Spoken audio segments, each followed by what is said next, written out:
Aloha everyone, and eko mamai. This is session 8 for the Inner Peace series. My name is Joy Lacanienta, and we're here today to wrap up the session from the different points of views of the practitioners, from the students, the community, and I congratulate everyone who's been participating here for the last 8 weeks.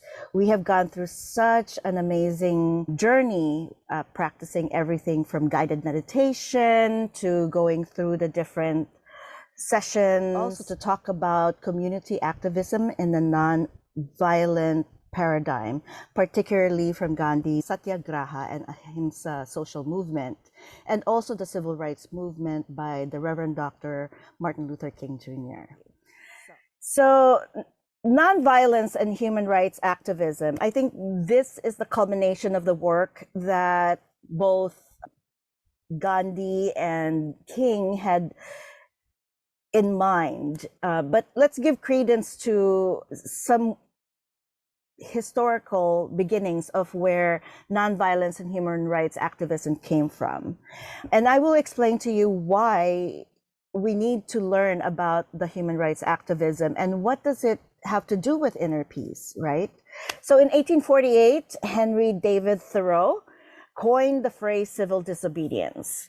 It's purposefully nonviolent and sometimes illegal acts. You break the law because you believe the law is unjust, and certain individuals can take it and act on it, or groups of people to oppose government actions that they believe are not fair and discriminating and oppressing certain groups of people. The Seville Statement on Nonviolence, I mentioned in a previous session, particularly during the metta meditation, that there were 5 propositions of violence is not law of nature for human beings. The theory mentions that just like apes, human beings will eventually want to fight someone to the death. I mean, we are predisposed to violence. We are predisposed to murder. So all these scientists, natural scientists, social scientists, political scientists as well, have come together and they really research in terms of a cultural aspect. It's incorrect to say that we have a tendency to make war from our animal ancestors. Warfare is only a human phenomenon, and it does not occur in other animal species. Genetically, natural scientists have proven to say that it's incorrect to say that war or any other violent behavior is genetically programmed in our human nature. And we discussed a little bit about that. In terms of human beings, we're not born wanting to fight someone. We're born as a clean slate. In fact, it's more closer to nature to want to be nurtured, to want to nurture someone else, rather than to be violent. In fact, violence is an aberrant behavior for human beings. When you look at an evolutionary point of view, it's also incorrect to say that the course of human evolution, there has been selection of aggressive behavior more than other kinds of behavior. Violence is not evolutionary. It's not a legacy that's ingrained in our genes. You know the terminology, the apple doesn't fall far from the tree? Well, the apple can choose. You, as a precious apple, can choose your destiny. You can choose your behavior. And that's called free will. Neurophysiology says that humans does not have a violent brain. Basically, the killer man-ape theory says that we're just violent. So it's not true. There's no factual evidence, neurological evidence that says we are just predisposed to that. There are human beings who have a psychosis, for example, sociopaths, psychopaths. There's a chemical imbalance in their brain there that they cannot process certain things. Again, what I mentioned as aberrant to the norm of being a human being. And psychologically, it's incorrect to say that war is caused by instinct or any single motivation. So on all different factors, the Seville Statement on Violence is the academics' way to say that there is no need for war. This was a statement done on an international scale. In terms of faith-based studies, we have featured some of these wonderful people: Thich Nhat, the Dalai Lama, of course, Gandhi, Abdul Ghaffar Khan, the one on the right-hand side next to Gandhi. He's a very prominent figure after Gandhi passed away. In fact, if you've watched the Gandhi film, you would see him only in the background. It's because he's such a tall guy and he's very, very quiet. But he actually led a lot of nonviolent peace protests after Pakistan and India separated. He was really a proponent for peace so that people could get together and be brothers and sisters. So the faith-based peace studies builds on the spiritual belief of not harming others. It's an important factor for us as human beings to fight for other causes. And fighting doesn't mean violent fight, meaning to stand up for what is right. So we're going to focus on two major figures based on the class. Gandhi mentioned that peace is not the absence of conflict. Conflict is natural. It's part of the norm. It's going to happen. But it's your ability to cope and adjust with it. What are you going to do when conflict arrives? Which is a very smart thing to say. In our lives, we cannot shelter ourselves. We cannot just be isolated. Well, after the lockdown and the pandemic, actually that didn't even stop conflict. There's inner conflict that happened, right? And that was one of the major reasons why I was inspired to do and lead this series, because of that. It's an important issue that we need to look at the inner conflict within ourselves, and so we can discuss and improve on our inner peace and outer peace. One of my favorite sayings by the Reverend Dr. Martin Luther King Jr. is that darkness cannot drive out darkness. Only light can do that. Hate cannot drive out hate. Only love can do that. It's so beautiful because both of these men were imprisoned. Dr. Martin Luther King Jr. actually wrote this because when he was in jail, they would turn off the light while he was writing his letters. And he, out of that pain, right, out of that conflict, came out this beautiful saying about darkness, how to overcome your darkness. And for him, it was literal darkness. He was writing in the dark. Focusing first on Gandhi's anti-colonial social movement, the Satyagraha, which is the truth force. It is the non-violent resistance to address social injustice. And it comes also from Ahimsa. Ahimsa is practiced, as in the second session, Yamamura Sensei mentioned, that is part of the Hindu, Buddhist, Jainism. Jainism is the religion that is affiliated with Gandhi, but he doesn't really say that he practices Jainism. He actually says he practices everything. His religion is kindness. Principle basically of the peaceful coexistence. So that is Ahimsa. Non-violence, non-injury towards all living things. And in their metta meditation by Dr. Maya Sotoraing, you also heard that she mentioned that it's not just non-violence, non-injury on a physical level, but it's also non-violence, non-injury on our thoughts, our words, our hearts, in our being. It's kind of like something that grows and eats at you. That bitterness can grow. And it's your choice whether or not you want to be a person that is living in this kind of hateful coexistence with other folks, or someone who is pushing away other people. I mean, right now, social distancing, you need to do the 6 feet social distancing, but I'm talking about relationship-wise. Gandhi said that Ahimsa is one of the highest duty that he has been called to do. Even we cannot practice it in full, we must try to understand its spirit and refrain as far as humanly possible from violence. So in every deed and every doing that we project in our lives. To your left, you will see Gandhi actually doing the Salt Satyagraha movement. And I just wanted to mention that one of the Nichiren Buddhist priests, the founders of the Nichiren, was Gandhi's friend. His name is Venerable Nitatsu Fuji. He's one of the priest of Nichiren Shu sect. And then he revived Buddhism in India around the 1950s.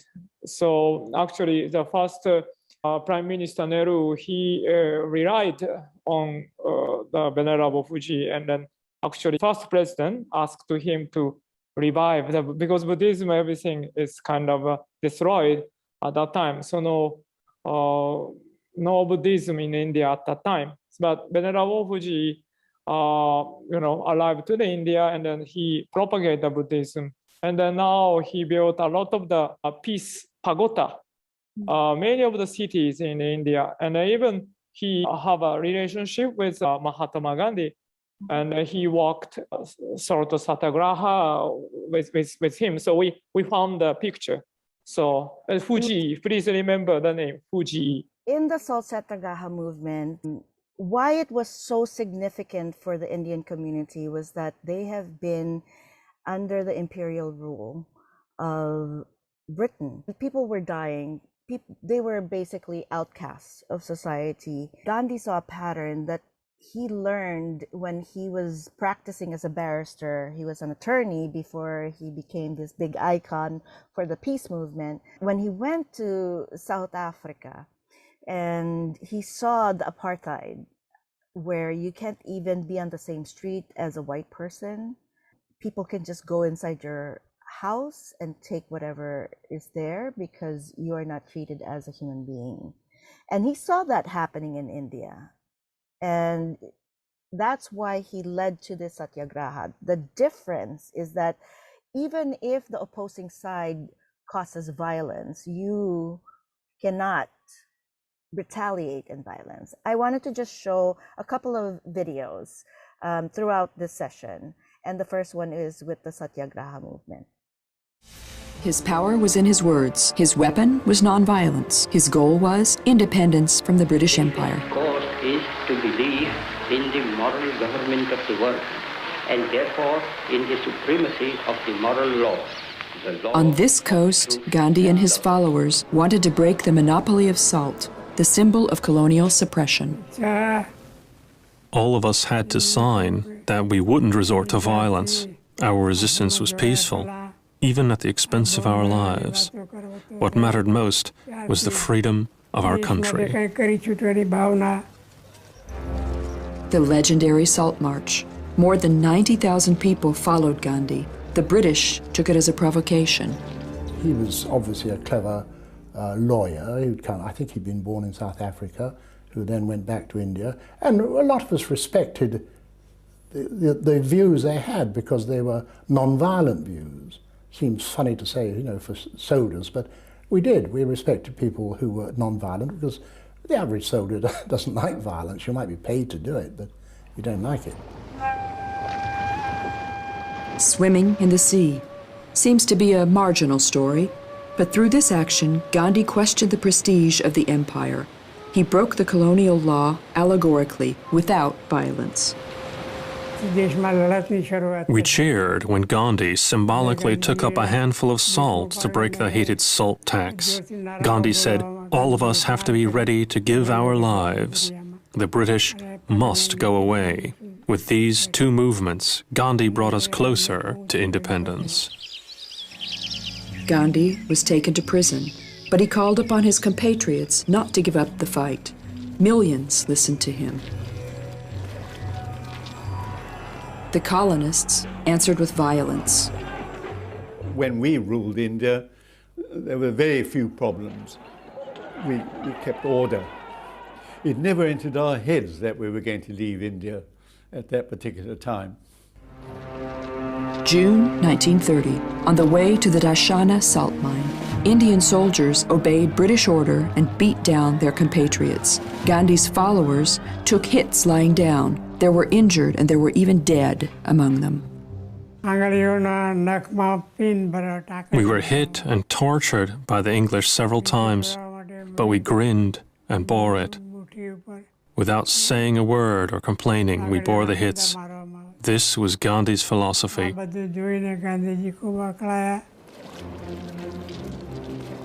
He who collects salt is captured. More than 60,000 people were arrested. This kind of resistance could not be broken by blows. We were trained as soldiers. We were trained to fight a war, and our training was very basic in terms of how to deal with people in what was meant to be a non-violent situation. Finally, the British concede. Gandhi and a lot of his followers were let out of prison. The government changed their strategy. The former enemy became a negotiation partner.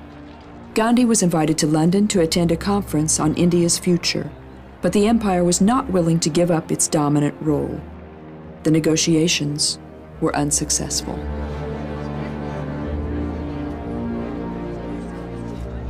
He was prepared for the failure also. So that is why when the second roundtable conference, when he came without any fruits and means the success, he was not disheartened. He said, okay, no, still God wants us to be more ready. On the surface, Gandhi withdrew from politics. He lived a simple life. This was also a way of resistance. He asked all Indians to wear clothes of handmade fabrics. All around the country, fires were burning. People burnt their clothes made in England. 1939, Hitler is getting ready. His war against England seemed to favor India's ambitions for independence. Gandhi was surprised by the behavior of his comrades. A naive appeal is born. Dear friend, you are the only one who can interfere in a war in which people can become barbarians. He considered Hitler as his friend in a sense that to him the whole humanity was his friend and like one family. So with a faith that maybe his letter to Hitler will change his ideology. While Hitler assaulted England, Gandhi stood by the colonial empire, which was in a tight situation when the mother country became a war scene. And then they won the war and saved the kingdom, but the empire had lost its old power. In India, the crown could not maintain its respect. There were revolutions all around the country against the British regime.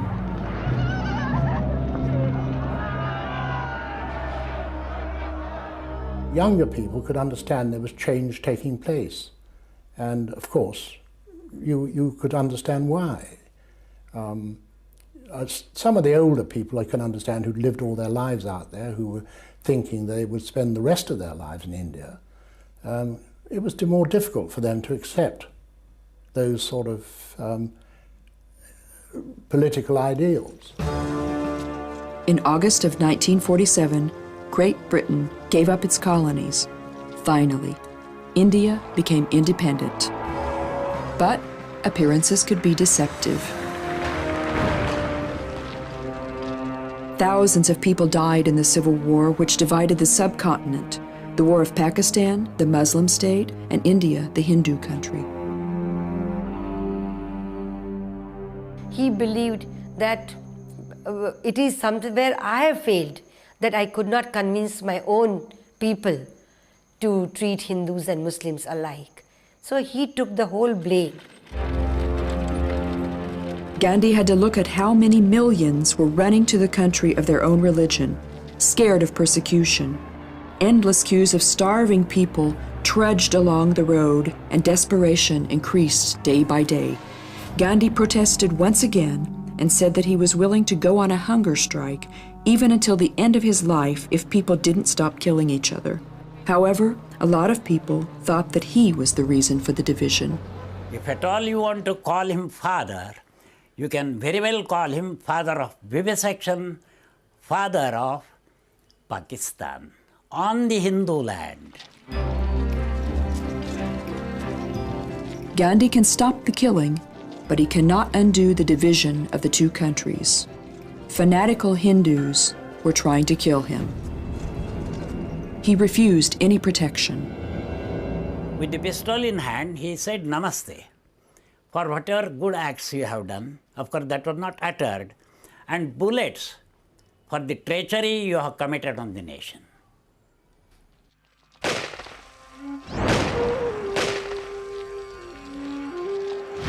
Gandhi liberated his people without violence, but his fate was to die by violence.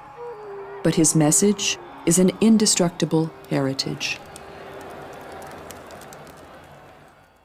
Human rights activism is not without its price.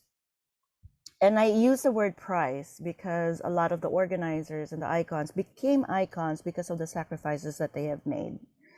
This is Gandhi on the left-hand side with a young Indira Gandhi who became the first female Prime Minister of India. This is Gandhi in his hospital bed because he was doing a fast.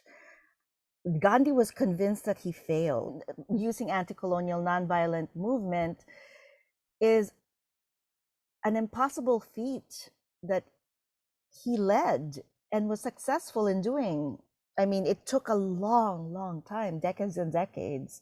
And when he saw that the Indians, primarily the Hindus and the Muslims, were fighting against each other and there were eruptions of war, Gandhi used fasting and meditation to pray for the violence to end. And it was a strategy, a nonviolent strategy that he used to the point that people stopped fighting. One person not eating, I mean, if that happened today, you would die. No one would care. But at that time, he was seen as this symbolic representation of what freedom is, of what human kindness could be, and what a free India should be. He was the father of that nation. That's why he was termed the Mahatma, the great soul. And he is a great soul because of the power of his words, the power of his deeds. And this is a person who doesn't like public speaking. He's a very shy man. He said, not until everyone stopped fighting will he stop his fast. He almost died, and he did 3 of these fasts because of the eruptions of violence towards, Indian against another Indian, Pakistani versus Hindus. But that is a great strategy. I'm not saying that you should do fasting as a protest, but being a symbolic figure, an icon, standing up for what he believed is right. And here's a picture of 7089. This is the mugshot of the Reverend Dr. Martin Luther King Jr. Part of his letter from the Birmingham jail, where they turn off the lights really early on him so that he could not write to other people. Every time they turned off the lights on him, he actually said, those were my best work, and some of the actual letters that he wrote, and you could see that it's going offline a little bit. That's an indicator that you as a person, could you continue doing that at a time of desperation? These 2 people here, the 2 great figures of our history, were both convicted criminals. But because of civil disobedience, they were convicted of a crime for standing up for what is right, standing up for nonviolence. You saw the Salt Satyagraha March is still alive and well to this day, 2021. The recent India farmers' protest, which is larger than the entire population of the United States. Can you imagine everyone in the United States just protesting? It stopped everything and it called into attention. So I wanted to just show you a little bit of that. पूरा भारत इसकी तरफ देख रहा है किसान आंदोलन की तरफ। किसान आंदोलन में जो सरकार की जीत होती है वो किसान की जीत होती है। जनता जरा ऐसी की किताब हमको बड़ी प्राप्ति होती है।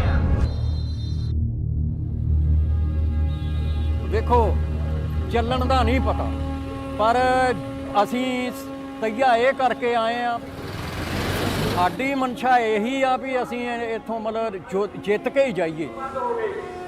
ਅੱਜ ਸਾਡੇ ਸਾਹਮਣੇ ਸਵਾਲ ਖੜਾ ਹੈ ਕਿ ਜਿਹੜਾ ਨਾਰਾ ਭਗਤ ਸਿੰਘ ਨੇ ਦਿੱਤਾ ਸੀ ਕਿ ਸਾਮਰਾਜ ਮੁਰਦਾਬਾਦ, ਅੱਜ ਅਸੀਂ ਉਸ ਨੂੰ ਲੈ ਕੇ ਤੁਰੇ ਹੋਏ ਹਾਂ। ਕੀ ਕਿਹਾ ਮਿਸ਼ਰਾ ਜੀ ਨੇ ਕਿ ਅੱਜ 30 ਸਾਲ ਹੋ ਗਏ ਉਦਾਰਵਾਦੀ ਨੀਤੀਆਂ ਨੂੰ, ਜਿੱਥੇ ਪੂਰਾ ਵਿਸ਼ਵ ਉਸ 30 ਸਾਲ ਦਾ ਨਿਰਣਾ ਕਰ ਰਿਹਾ ਹੈ ਕਿ ਦੁਨੀਆ ਭਰ ਦੇ ਵਿੱਚ ਲੋਕਾਂ ਨੂੰ ਕੀ ਮਿਲਿਆ। ਜਿਹੜੀ ਸੜਕ ਤੇ बैठी है, हमारे अपने बच्चों का भविष्य देखिए। ਹੁਣ हमारी बेबे है ये 70 साल की हो रही है, मोदी ਨੂੰ शर्म नहीं आती आ सड़कों पे बैठा रखे हैं। 90 साल की उम्र होगी, बहुत हो रही थी, सारा काम छोड़ दिया बैठे। अगर पूरी तरह लॉ इम्प्लीमेंट हो गए तो पूरी तरह कारपोरेट सारी खेती को अपने कंट्रोल में कर लेगा, सारी खुराक को अपने कंट्रोल में कर लेगा और प्राइस भी वही कंट्रोल करेगा।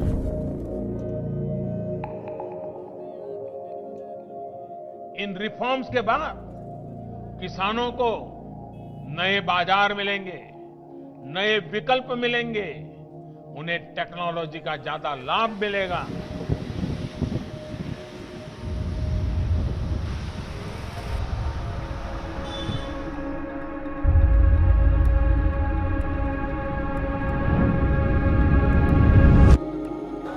आओ अंदर आओ,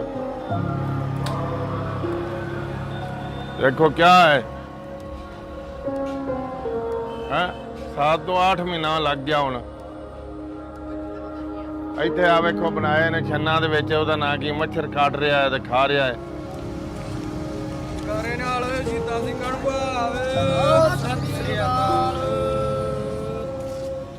ਜੇ ਦਸੰਬਰ ਦਾ ਮਹੀਨਾ ਆਇਆ ਤੇ ਬਹੁਤ ਜ਼ਿਆਦਾ ਸਰਦੀ ਪਈ, ਜੇ ਹੁਣ ਮਈ ਜੂਨ ਜੁਲਾਈ ਚੱਲ ਰਿਹਾ ਹੁਣ ਤੇ ਇਹ ਵੀ ਬਹੁਤ ਗਰਮੀ ਪੈ ਰਹੀ ਆ। ਗਰਮੀ ਤੇ ਸਾਰਿਆਂ ਨੂੰ ਵੀ ਲੱਗਦੀ ਆ, ਸਾਨੂੰ ਵੀ ਲੱਗਦੀ ਆ, ਇਹਨਾਂ ਬੱਚਿਆਂ ਨੂੰ ਵੀ ਲੱਗਦੀ, ਇਹਨਾਂ ਬਜ਼ੁਰਗਾਂ ਨੂੰ ਵੀ ਲੱਗਦੀ ਆ।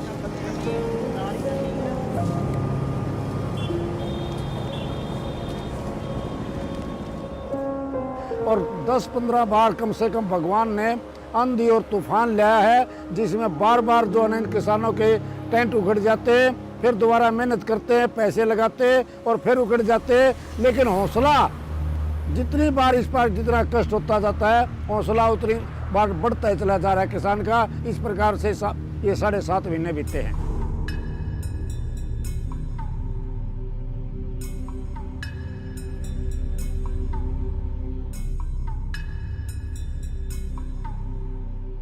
कोरोना से कहीं ज्यादा खतरनाक ये काले कानून है, इसलिए लोग यहाँ डटे हुए हैं।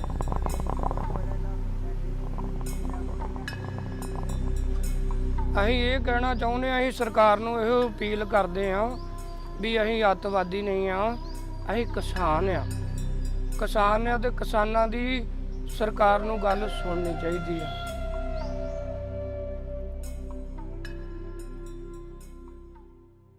So this is the world's largest protest in our entire history. This is happening in the midst of the pandemic, 2021 pandemic. And I am amazed because the proximity and of the story about the Satyagraha movement and what started to be a peace protest, and largely still peace protest, of the India's farmers in 2021 is very much similar. I wanted to just highlight this because this is happening in our lifetime, in the midst of a pandemic, in the midst of a Delta variant. They are still out there trying to fight for equality, for social justice, just the basic terms of the human rights. Okay. We cannot talk about peace activism without talking about Gene Sharp.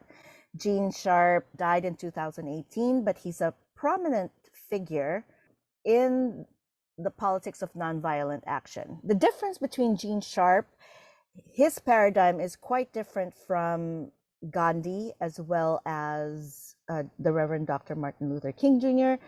because he will provoke and use soft power like threats and the dynamics of that to depose dictators. When Gandhi was talking about the truth force or Satyagraha, the soul force, using the power of truth to mobilize change. His paradigm does work in certain areas of the world.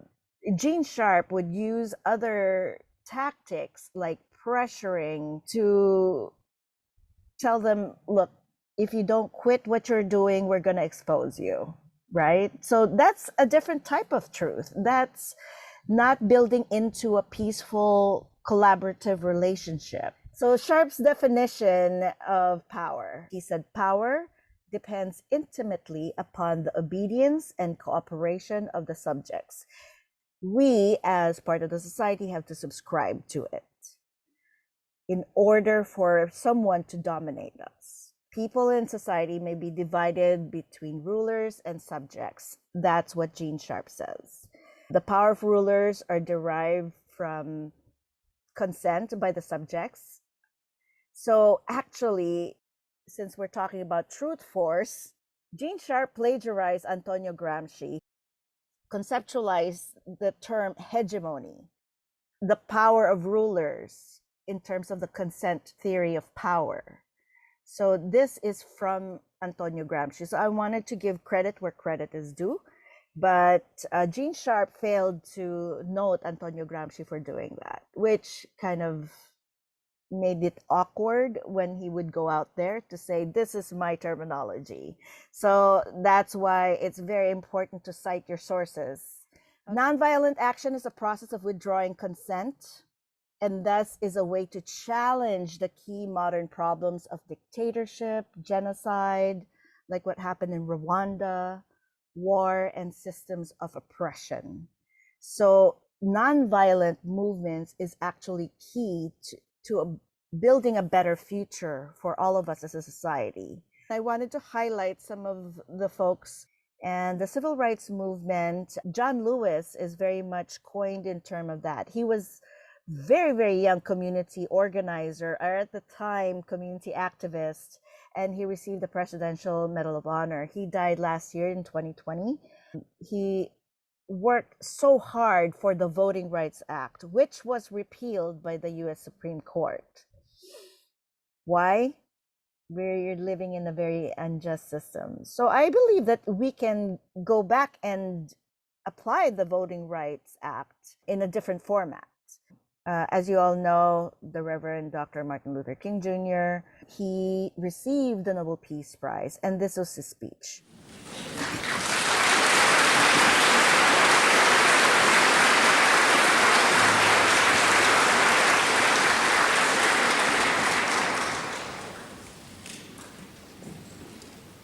Your Majesty, Your Royal Highness, Mr. President, Excellencies, ladies and gentlemen,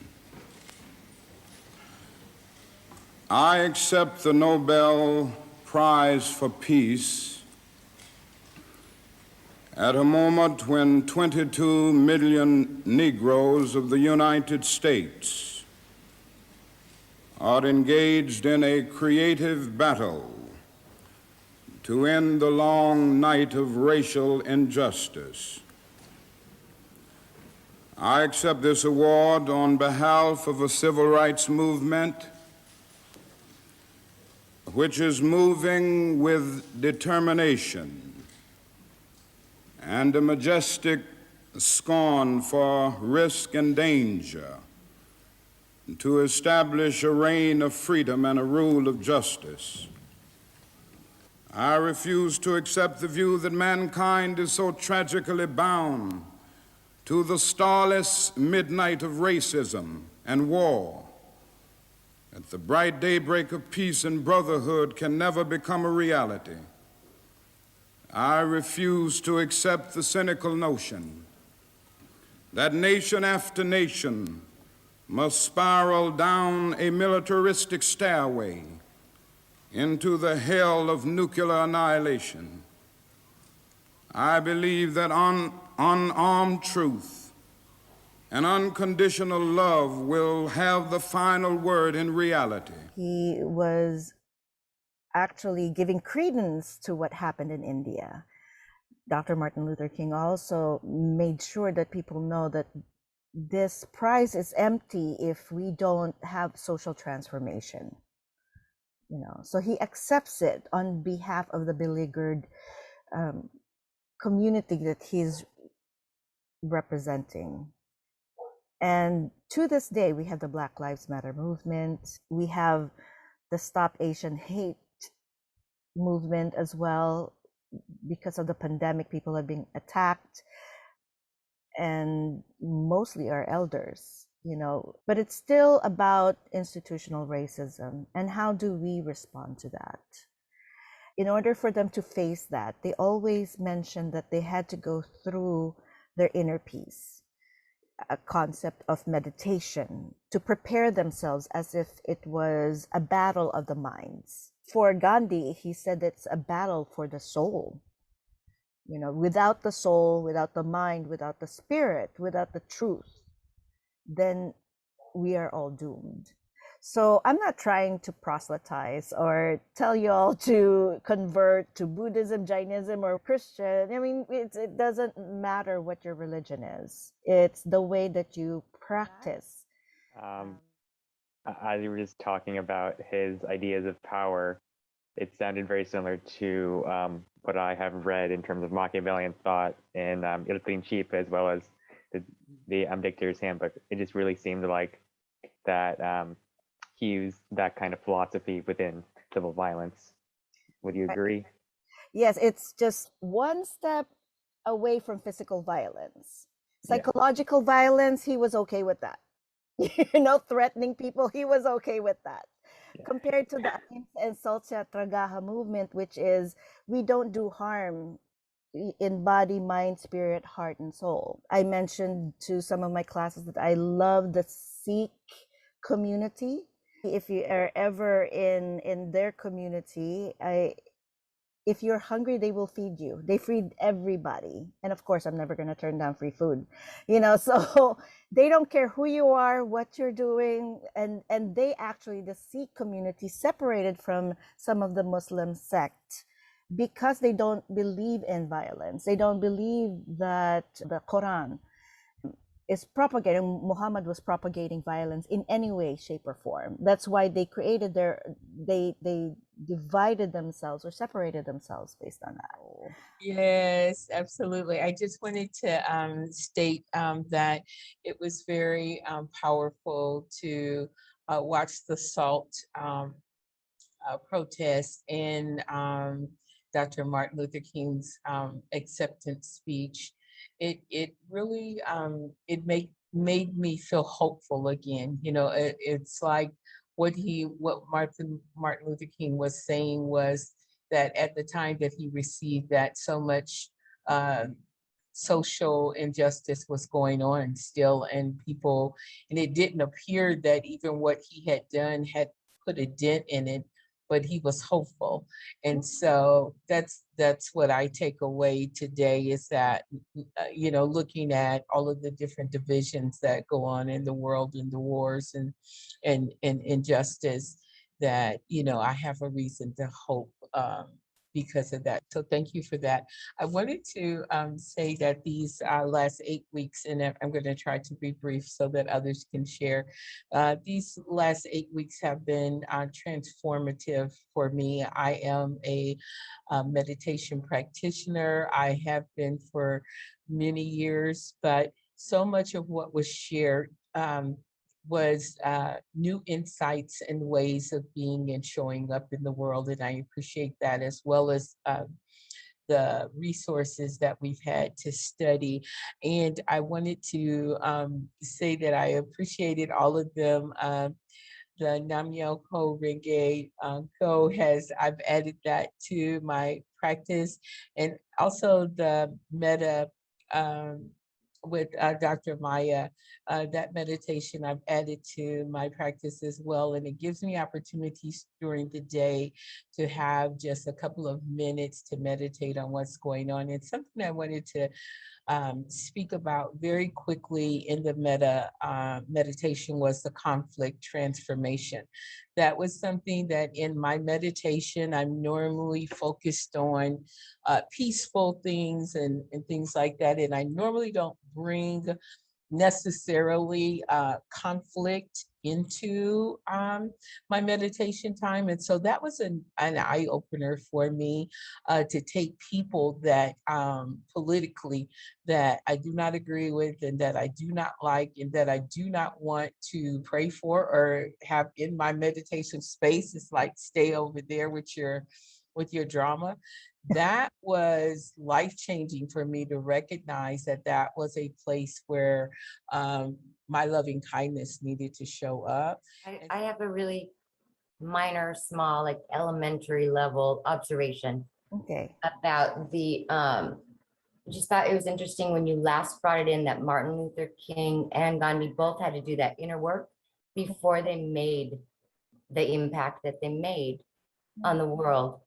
And so going, like I said, super like elementary, but you can't pour from profound. Well, you can't pour from an empty bucket, which is what we've like, my husband and I tell each other all the time. We're so wiped out, kids, life, job, whatever. I can't be the mother I need to be, or the partner or whatever, if I'm not working on my inner peace. Right. And so what I put, way I show up in the world is going to be reflected back to me. Right. Yeah, and that's not elementary at all. That's actually profound.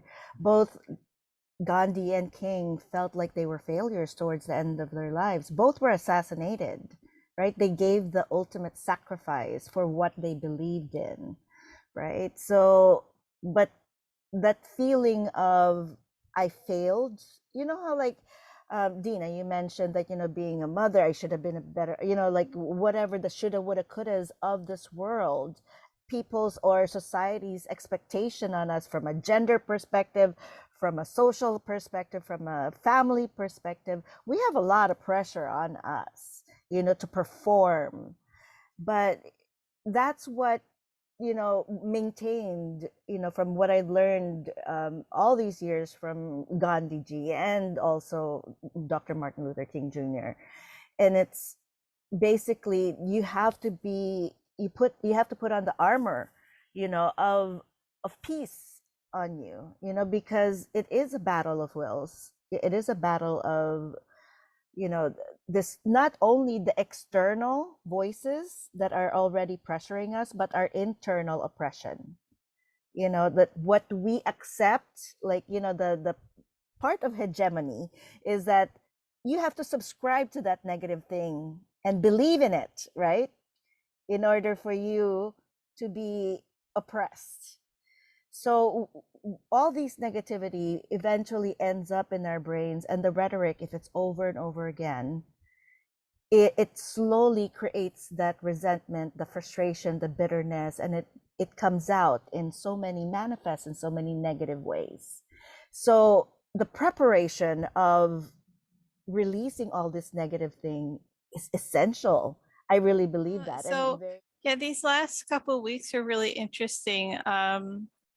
For me, I'm trying to undo a lot of stuff that was in my childhood that I never got to, you know, resolve, and it led to a lot of, you know, just very bad mental health.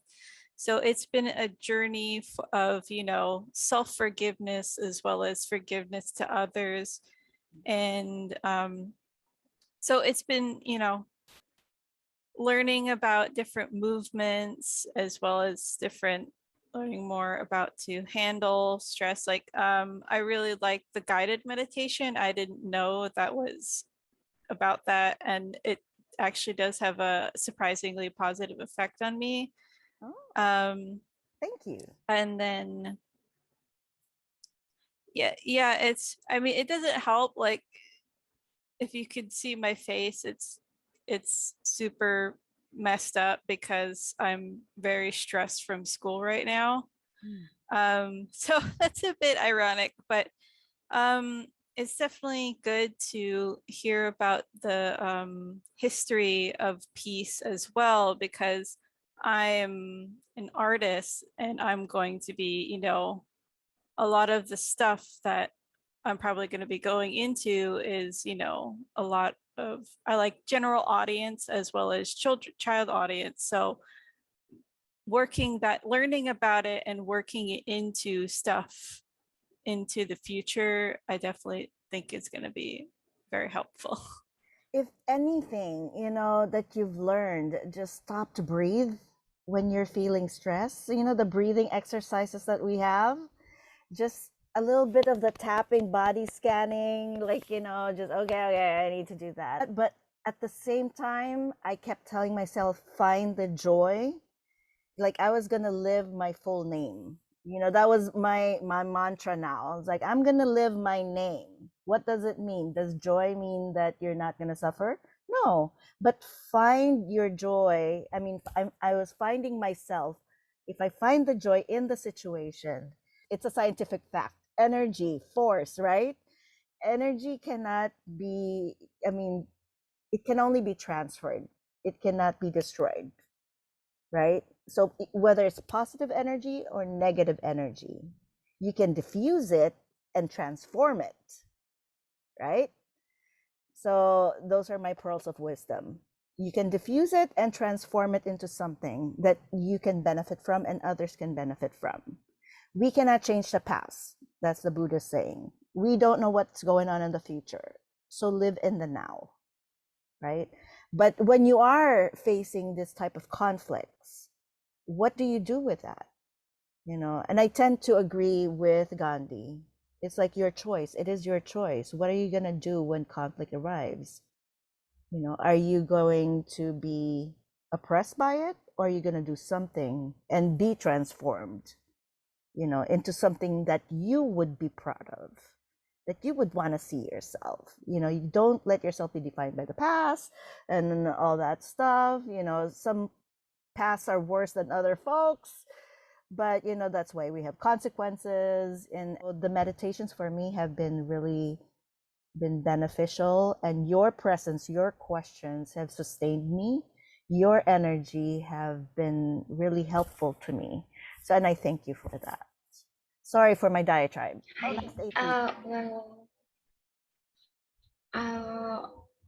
It will be just a short comment, and it's not focused on today's session. But I direct to talk about my personal story. And well, my great grandmother used to chant Nam-myoho Renge Kyo every day because she believed Nichiren Nam-myoho Renge Kyo. And that's why, because she lost her older brothers during the World War II. So though these 8 weeks, I learned how she deal with the grief of losing her brothers. And also I realized that the mental health issue can be primarily triggered by issues of self-confrontation and isolation from the community. Good. That's a very profound, you know, like, that's why we wanted to go back to the grief session and focus a little bit more about that. And I said, I'll just handle the Satyagraha stuff, because I really believe that we are globally, we're all grieving. Do you all agree with that? Globally, I don't think not one person has not known somebody who's been affected by COVID or have lost people. You know, just within my neighborhood, you know, there's like, my neighbor went to the hospital, never came back cremated.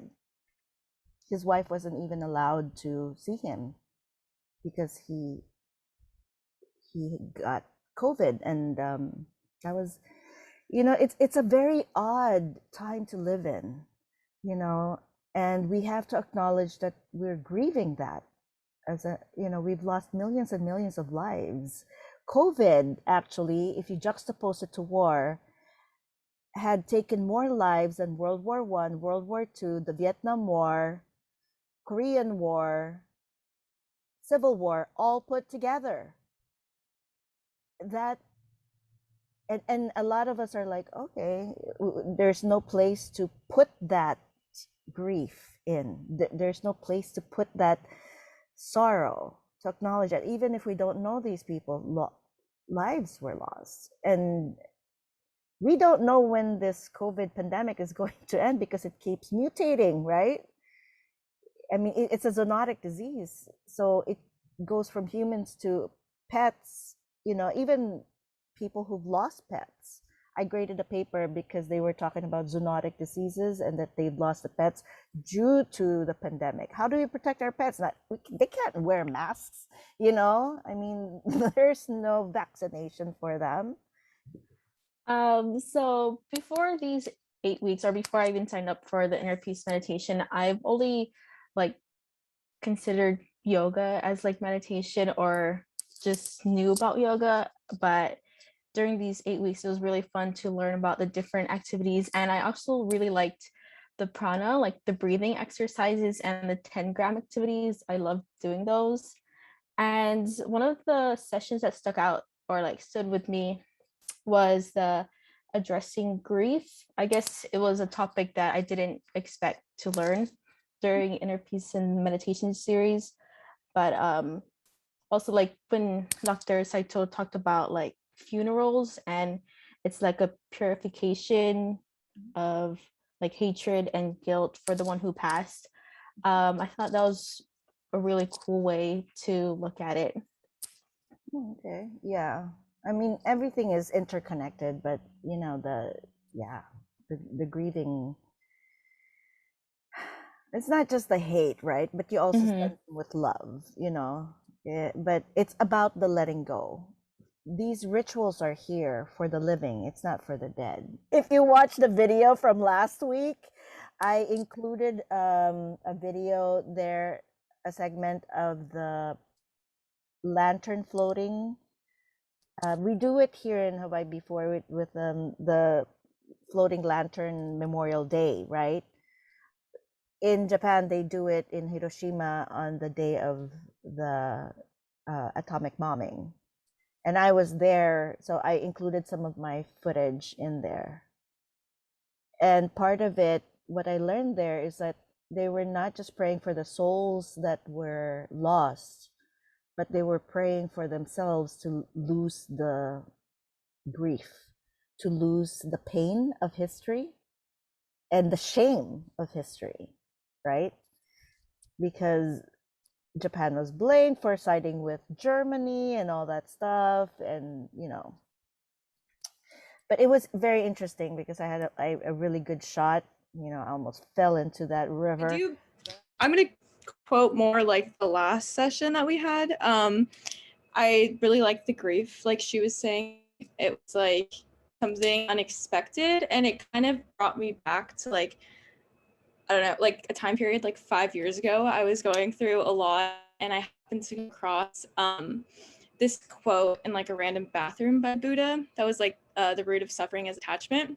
And then it got me reading his books, Power of Compassion, and his little book on inner peace. So I always go back to that whenever I need to take a step back and figure out how to deal with things in a, I guess, healthier or more open perspective. And so having this class at this time in my life is very interesting because obviously with COVID, we're all dealing with a lot of different things, going through stuff. And it just hearing him talk about, he had this exact quote: when he acknowledges death, he is forced to acknowledge life. And there's just liberation in detachment, but also the surrounding, obviously we're all naturally gonna have attachments, but yeah, so I don't know, that was kind of a cool perspective. And then I also have taken this stuff within my own life. I've meditated before, but I didn't realize that there were so many different ways to do it for different specific things, and it really helped a lot, especially because recently, like within this past year, my brother was diagnosed as schizophrenic, and so it's interesting, like trying to help him like cope with things when he like freaks out or stuff, or even like for my mom and my brother, like because they live with him, like dealing with like the stress of that all the time. Like my mom and I talked about different like meditation styles and stuff, so I actually have like shared with her some stuff that I've like learned from here and like ways to like cope with like, I don't know, just day-to-day life and stuff like that. But yeah, it was very helpful. On that note, let's turn the conversation about which meditation styles you worked for you. I would say definitely the Rengen. Oh, how do you say it again? Rengen. Yamamura sensei will get mad at me if I don't say Namu Myoho Renge Kyo. Yeah, that one. Usually like I try to do that like almost every single day, like not every day, but like when I try to go out, or you would probably see me like if I'm at the UH Manoa dorms, and if I'm in the elevator, you'll probably see me closing my eyes. That's probably because I'm doing that type of meditation in my head. It just helps me because I have high-end social anxiety, so going outside, it just like it just relaxes me in a way. So yeah. Good. Right. If it works, do it. Great. Yeah. Just don't let Yamamura sensei hear you say nam instead of namu. So remember the namu, the you is important. Okay. So I find that the 8 weeks that we've been here, I've learned a lot about how to cope with a lot of the symptoms that I have after being, I guess you could say, attacked 5 years ago. A lot of it I've left pretty much unaddressed. So I don't think I've really had a full night's sleep for about 4 years or so. And it takes me like a really long time to actually fall asleep. So I found that the breathing techniques work really well to help me relax. And although I don't fall asleep instantly, it still helps me to actually be calm enough to fall asleep.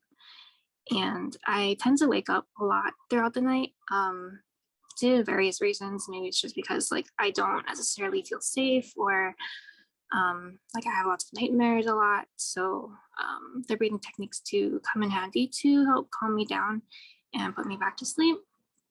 And then I find it really hard to focus recently. So I think the other technique that really helps is the Zen Tangle that Dr. Kunisue went over, because I do that a lot at work when I'm stressed out. Like I'll just take a step back and I'll just draw some patterns. Like it kind of irritates my manager a little bit, but it helps me just kind of take that step back, realign myself and focus. And then I also do that between studies. So I think those are the two techniques that have really helped me throughout these 8 weeks. And for that, I'm really thankful to have been in these sessions. Thank you for sharing that, and thank you for feeling safe enough to share about your experience. And I hope that the series about addressing trauma would be helpful as well for you. You can review that as well. Okay, so I just want to say that I think the sessions has been like really insightful in terms of like providing us with different ways to achieve like inner peace and all that. And I think what worked best for me was that one session where we had to imagine like a safe place. So we had to like imagine all the important people in our lives and all that. I think that was really effective, and I like whenever I get overwhelmed, I just try to like visualize that place. So yeah, that's all. Oh, cool. Yay. Visualization works. It's very powerful. So you probably are a visual learner. Yeah, you like to look at things. So yes, that was very powerful. And that actually works really well, particularly for people who've been traumatized.